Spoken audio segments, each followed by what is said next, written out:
అదేనండి.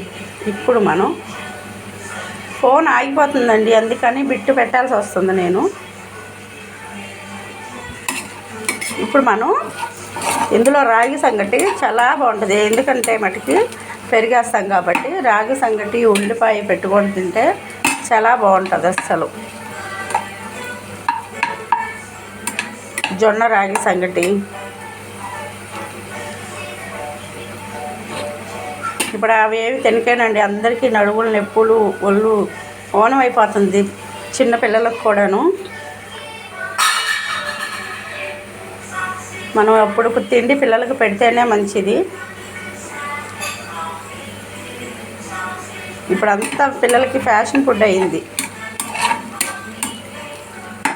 మీరు ఇదే సొరకాయ రైస్ చేసుకోవాలంటే మటుకు చెప్తున్నాను, ఒక ఉల్లిపాయ మనం బిర్యానీ రైస్కి వేసే మసాలాలన్నీ వేయండి.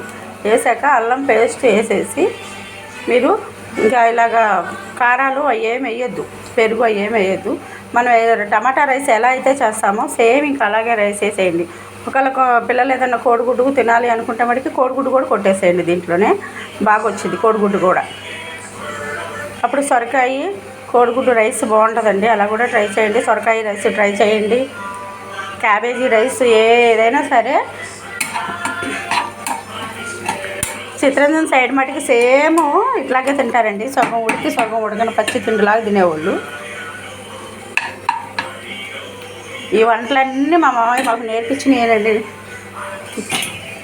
మేమైతే అంత సొంతంగా నేర్చుకున్నది ఏం లేదు, మా మామయ్య ప్రతి ఒక్క వంట ఇలా చేయాలని చెప్పేవాడు. ఇదిగోండి పెరిగేస్తున్నాను, గడ్డ పెరుగు. మన ఇంట్లో మనం తోడు పెట్టుకొని మనం వేసుకొని తింటేనే బాగుంటుంది పెరుగు. చూడండి,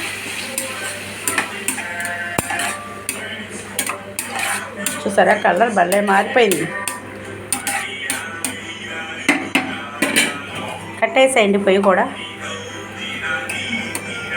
కొత్తిమీర ఉంటే వేసుకోండి లాస్ట్న, లేకపోతే లేదు. కొత్తిమీర వేయాలని ఏం లేదు. సొరకాయ పెరుగు చూసారా ఎంత పావు గంట లోపే అయిపోయింది నాకు. హాఫ్ సొరకాయ ఉందా సరే ఇలా చేసేసుకోండి, నిమిషాల్లో అయిపోతుంది మనకి.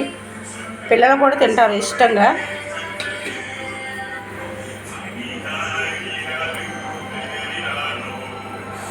లైక్ చేయండి, షేర్ చేయండి, సబ్స్క్రైబ్ చేసుకోండి, సపోర్ట్ చేయండి.